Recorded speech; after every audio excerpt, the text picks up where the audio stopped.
Silence is one of the most misunderstood powers in the world. Most people think silence means doing nothing, saying nothing, being nothing. But silence is not the absence of power. It's the atmosphere where divine power begins to move. It's the space where God begins to reshape what you can't even see. Sometimes the loudest thing God ever does in your life is done in the quiet. He doesn't always speak in thunder or earthquakes. Sometimes he whispers, and you can only hear him when everything else stops making noise. When you stop explaining yourself to people who are committed to misunderstanding you, you make space for God to reveal who you really are. When you stop defending yourself to those who don't even deserve access to your energy, God steps in to be your defender. When you stop reacting to every rumor, every comment, every distraction, you show God that you trust his process more than you trust your pride. Silence is not weakness, it's wisdom. It's the quiet confidence that says, God is working even when I don't see movement. You see, silence is where transformation begins. When you're silent, God begins to rewrite your internal codes, your spiritual DNA. The patterns that once made you anxious begin to shift. The habits that once trapped you begin to lose their power. In the stillness, you stop trying to be your own savior and start allowing God to be your source. That's why some seasons of your life feel like isolation, because God is doing surgery on your spirit. He's removing fear. He's rewriting identity. He's reprogramming your mindset. And he can't do that while you're still talking to the same people, arguing about the same things, and living in the same noise. God can't transform a mind that's always distracted. You've got to give him quiet space. You've got to unplug from the voices that drain you, detach from the opinions that confuse you, and distance yourself from environments that don't feed your growth. Because when you finally get quiet, you start to hear what he's been saying all along. Be still and know that I am God. That's not just a command, that's an invitation. He's saying, if you'll stop trying to fix everything, I'll show you what I'm already fixing inside you. Many people are addicted to noise because silence exposes truth. When you get quiet, you have to face what's really in your heart. You start hearing the inner voice that says, you're not healed yet. You're still angry. You still don't trust me fully. That's why silence is uncomfortable, because it forces honesty. But here's the beauty. God can't heal what you keep hiding behind sound. When you sit still long enough, he starts touching those buried wounds. He starts rewriting the lies you believed about yourself. He starts cleaning up the chaos that noise was covering up. Silence gives God permission to get to the root. When you stop explaining yourself, you stop wasting divine energy. You don't need to convince people of your worth when God already approved your assignment. You don't need to prove your purpose to people who were never meant to understand it. You just need to stay silent and focused while God reshapes your DNA, because your DNA is your design. It's what determines your function. And some of you have been operating on a code that doesn't match your calling. You've been running on the wrong pattern. The pattern of insecurity, comparison, and fear. But when you get silent before God, he begins to overwrite that old data. He's replacing fear with faith, confusion with clarity, hesitation with holy boldness. Every time you choose silence instead of reaction, you show spiritual maturity. You're saying, I don't need to respond to everything. I don't need to clap back. I don't need to prove myself. God will speak for me. And that kind of restraint unlocks supernatural favor, because when God sees you trust him enough to stay silent, he begins to move louder than your enemies ever could. He begins to promote you in places your voice could never reach. Silence is not inactivity.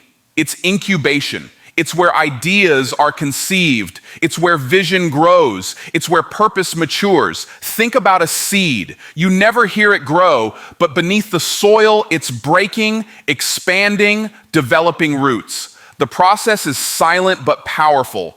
That's what God is doing in you. You may feel hidden, buried, or overlooked, but you're really being planted. And in this silent season, God is stretching your roots deeper, preparing you to carry the weight of your next assignment. The danger is when you confuse silence with stagnation. Just because you don't see progress doesn't mean God isn't producing something new. The caterpillar looks still when it's in the cocoon, but that stillness is where the DNA changes. The same creature that crawled in emerges flying out. That's what happens when you stay still and let God work. He changes your spiritual DNA. You stop crawling in circles and start soaring in destiny. You don't have to announce your transformation, just live it. Let them wonder what happened. Let your peace confuse them. Let your glow preach louder than your words. Some people only understand noise. They don't recognize growth in silence. But silence is where real strength develops. It's where God teaches you how to move in authority without needing applause. It's where he teaches you how to stay calm while storms rage, because your peace is no longer tied to circumstances, it's tied to trust. Every time you choose silence in chaos, you declare that your peace is not negotiable. Every time you focus in distraction, you declare that your calling is greater than your comfort. And every time you stop defending yourself, you remind your spirit that God's approval is enough. That's how your spiritual DNA starts to shift. You start to move differently. You start to think differently. You start to react differently. You stop being triggered by things that used to break you because the old version of you no longer exists. While you're quiet, God is rebuilding your confidence. He's giving you the kind of confidence that doesn't come from people's validation, but from divine revelation. He's whispering things to your spirit that no one else can hear. Blueprints, strategies, solutions, direction. When you're still, you become sensitive to divine instruction. You start to move by discernment, not by emotion. That's what happens when your DNA changes. Your responses shift. You stop reacting from pain and start responding from purpose.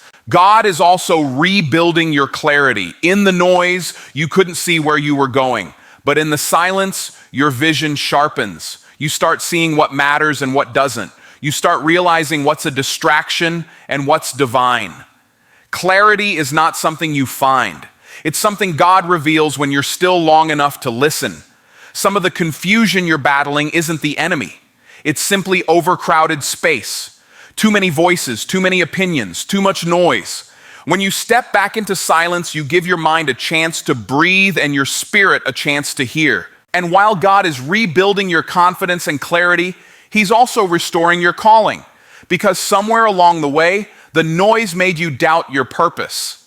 You started second-guessing your gift. You let criticism drown out conviction. But God is whispering, I haven't changed my mind about you. The calling never left. It just got buried under chaos. Silence is where God dusts it off and hands it back to you. He's saying, now that you can hear me clearly, let's finish what I started in you. Sometimes God hides you in silence so he can prepare you for visibility. He doesn't want to promote you until your spirit is stable. He doesn't want to elevate you until your foundation is strong. That's why silence feels lonely, because it's private training for public purpose. Don't rush to be seen. Let God finish working on your unseen, because when he reveals you, you won't have to strive to stay there. Your transformation will sustain you. Silence also builds discipline. It teaches you that not every moment deserves a reaction and not every opportunity deserves a yes. When your mind quiets, your discernment sharpens. You start recognizing what's from God and what's just a distraction disguised as destiny. Focus is forged in silence. You learn to keep your eyes on the vision, not the validation. You learn to move intentionally, not impulsively. You learn to guard your peace like it's gold, because it is. Silence is where you discover who you are without performance. When you're not trying to impress anyone, you meet your real self, the one God designed before the world labeled you. That's where he restores identity. That's where he reminds you, you're not what they said. You're not your mistakes. You're mine. When that truth takes root, your entire DNA begins to shift. You start to walk with a quiet boldness, knowing that favor doesn't need noise. It needs obedience.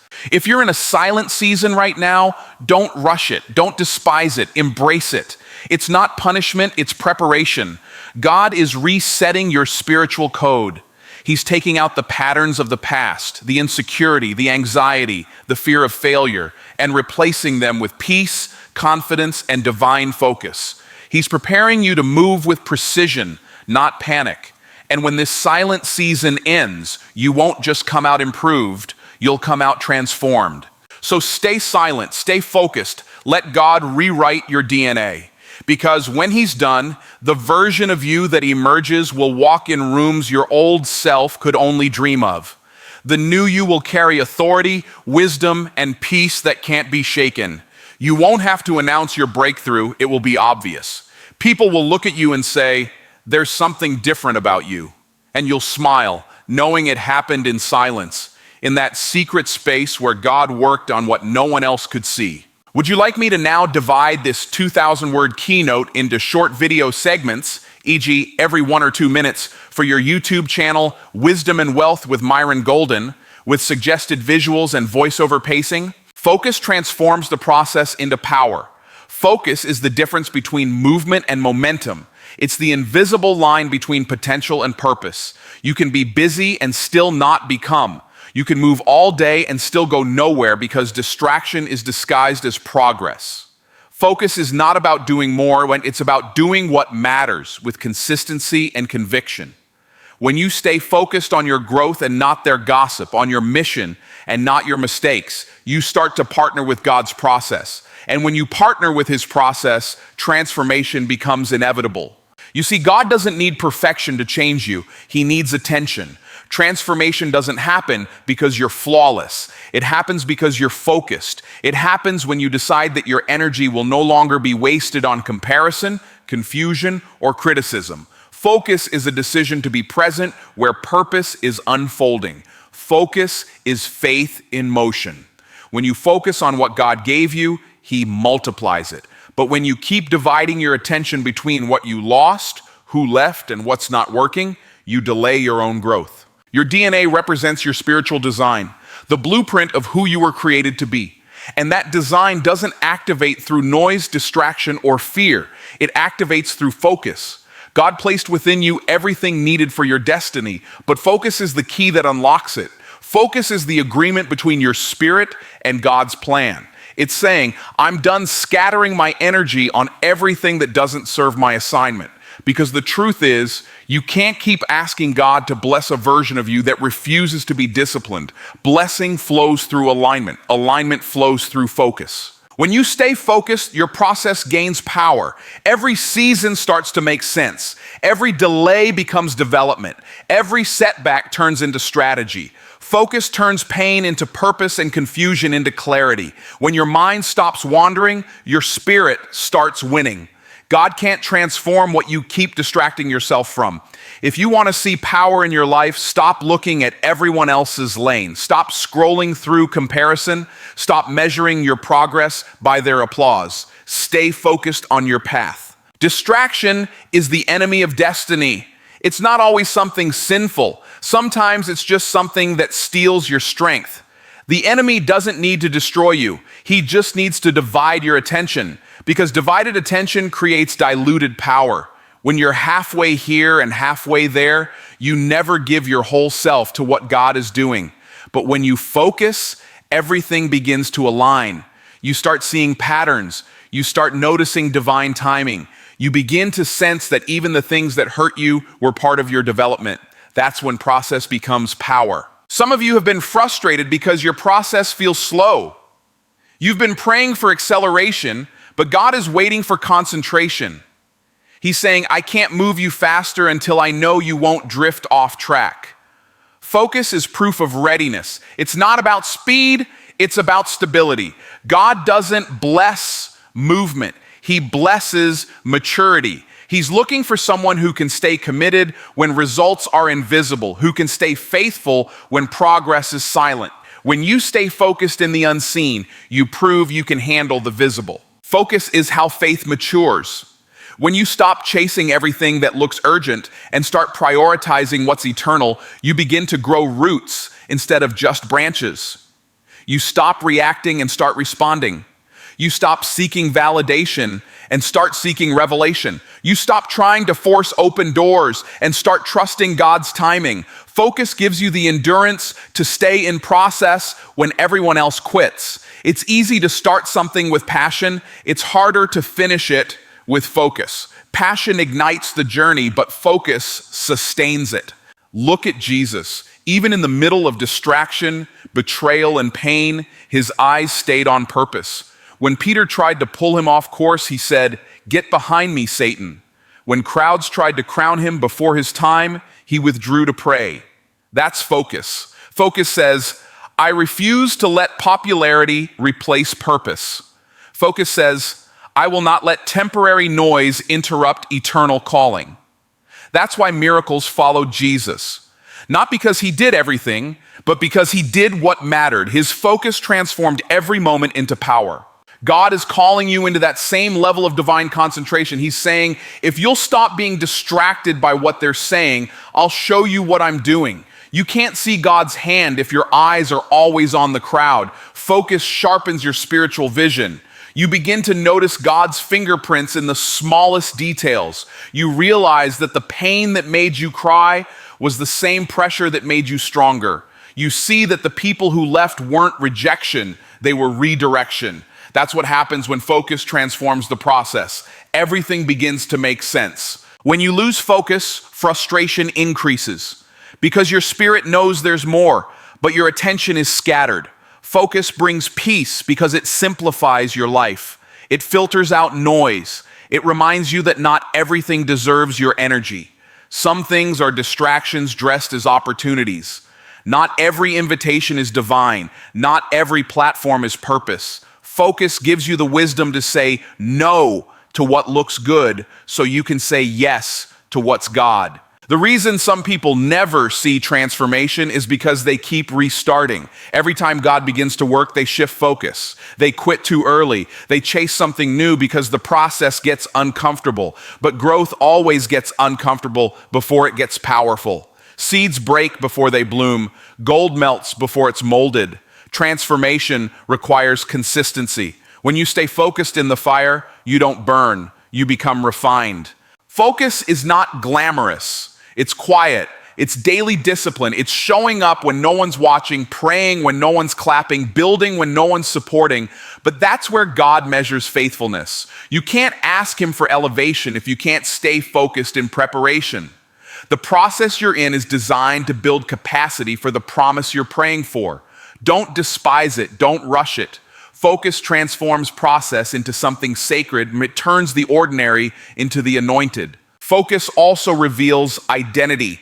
When you stop looking around and start looking within, you rediscover who you really are. The noise of the world tries to make you forget your divine blueprint. It tells you that you're behind, that you're not enough, that you should be somewhere else by now. But when you focus on God's process, you realize you're exactly where you need to be. Every season, every challenge, every delay is aligning with your divine design. God's timing is never off. Your attention just needs to sync with it. Think of an archer. The arrow only gains power when it's pulled back and aimed. That's focus. Some of you feel pulled back right now, not because you're being punished, but because God is about to release you with precision. The deeper the pull, the greater the power. But the release can't happen until your focus is fixed. If you keep turning your head, the aim is lost. If you keep questioning the process, you delay the launch. Stay focused. God's aim for your life is perfect. Focus doesn't mean isolation from the world. It means insulation from distraction. You can be surrounded by noise and still have peace inside. Focus is not about the absence of problems. It's about the presence of purpose. When you know what you're called to do, everything else becomes background noise. You stop reacting to every comment, every delay, every disappointment. You learn to protect your mental space. You understand that what you focus on, you magnify. If you focus on fear, it grows. If you focus on faith, it multiplies. Your focus determines your future. If you fix your eyes on the pain, you'll keep repeating it. But if you fix your eyes on the promise, you'll keep moving toward it. God's word says, set your mind on things above. That's divine focus. It means stop looking at what's temporary and start seeing what's eternal. Every time you shift focus to heaven's perspective, power flows into your process. You start to realize you're not working alone. God is working through you. Focus transforms process because it invites grace into motion. Grace doesn't operate in chaos, it flows in clarity. When you focus on your lane, grace makes the ground smoother. You stop striving and start flowing. You begin to operate from rest, not resistance. That's the power of divine focus. It brings ease to effort and direction to diligence. Don't underestimate what happens when you give your full focus to one divine assignment. God can do more with 1 year of full focus than you could do with 10 years of scattered energy. That's why he's calling you to simplify, remove distractions, eliminate unnecessary noise. This is not the season for divided attention. This is the season to lock in, because every time you focus, you align. Every time you align, you accelerate. Your focus is your faith made visible. It's how you show God you believe in what he said, even when you can't see it yet. Focus says, God, I trust your process. I won't look left or right. I'll stay centered in purpose. And in that posture, power starts to flow. God begins to breathe on your effort, multiply your results, and position you for impact. Maybe you've lost focus recently. Maybe life got noisy. People talked, problems arose, plans fell apart. But God is gently calling you back to center. He's saying, be still and refocus. You don't need to restart, just realign. Get your attention back on what matters. Reconnect with the vision that once set your soul on fire. You'll find that power was never missing and it was just waiting for your focus. Focus will test you. It will demand that you ignore things you used to chase. It will require you to discipline your thoughts and filter your circle. Not everyone deserves access to your attention. Some people are assignments, others are distractions. Focus helps you know the difference. Don't let emotional attachments pull you away from divine alignment. Protect your purpose like treasure, because it is. When you stay focused, even small actions produce big results. God honors faithfulness over flashiness. He rewards the ones who keep sowing, even when nothing seems to sprout. The power of focus is that it turns consistency into compound growth. Day by day, seed by seed, you evolve, and then one day, what used to be invisible becomes undeniable. The transformation becomes evident, not because you tried harder, but because you stayed focused longer. That's how process becomes power, not by rushing, but by remaining, not by forcing, but by focusing. Every great transformation in history started with someone who refused to look away from their purpose. Every breakthrough begins with a decision to stay centered. God is not asking you to be perfect, he's asking you to be focused. Because when your focus is fixed, your faith becomes fuel and your process becomes power. Stay focused on your mission, not your mistakes. Focus on your assignment, not the audience. Focus on your calling, not the chaos. Because what you focus on, God breathes on. And when God breathes on your process, it turns into power that no distraction can stop and no opposition can reverse. The same process that once drained you will start to develop you. The same struggles that once broke you will start to build you. That's the divine exchange. Focus turns friction into fire, pain into power, process into purpose. So stay focused. Even when it's hard, even when it's lonely, even when it's slow, stay focused, because that's where transformation happens. Stay focused because God is aligning your inner design with your outer destiny. Stay focused because every time you are faithful to the process, heaven is working on your behalf. The more you focus, the more your spiritual DNA activates. You begin to carry divine confidence, divine wisdom, and divine authority. You become unshakable, not because life gets easier, but because your focus makes you stronger. God can't transform what you keep distracting yourself from. So quiet the noise, silence the doubt, and lock in. Your focus is not just your attention, it's your agreement with heaven. When you give God your focus, he gives you his power. And when focus meets faith, transformation becomes unstoppable.